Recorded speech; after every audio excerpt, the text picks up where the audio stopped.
আমরা যে কোনো মূল্যে 12ই ফেব্রুয়ারি নির্বাচন অনুষ্ঠিত হোক এটা চাই। সেই নির্বাচনে জয়লাভ করে আমরা সংসদে যেতে চাই। আমাদের সামনে এটাই এখন একমাত্র এজেন্ডা। সরকারের জায়গা থেকে নির্বাচন কমিশন নিরপেক্ষ আচরণ করছে না, এটা আমরা বিভিন্ন সময় বলে এসেছি। তারা একটি বিশেষ দলকে বিশেষ ধরনের সুবিধা দিচ্ছে।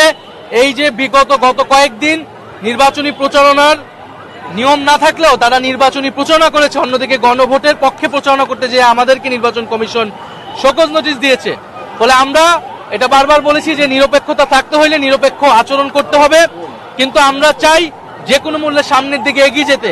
জাতীয় নাগরিক পার্টি এনসিপি সংস্কারের পক্ষে যেরকম দৃঢ় অবস্থান ছিল, বিচারের পক্ষে যেরকম দৃঢ় অবস্থান ছিল, একইভাবে নির্বাচন এবং গণভোটের পক্ষে তারা দৃঢ় অবস্থান আছে। যে কোনো মূল্যে আমরা সুষ্ঠু নির্বাচন 12ই ফেব্রুয়ারি যাতে নিশ্চিত হয়, সেজন্য যা যা করা প্রয়োজন তা আমরা করব।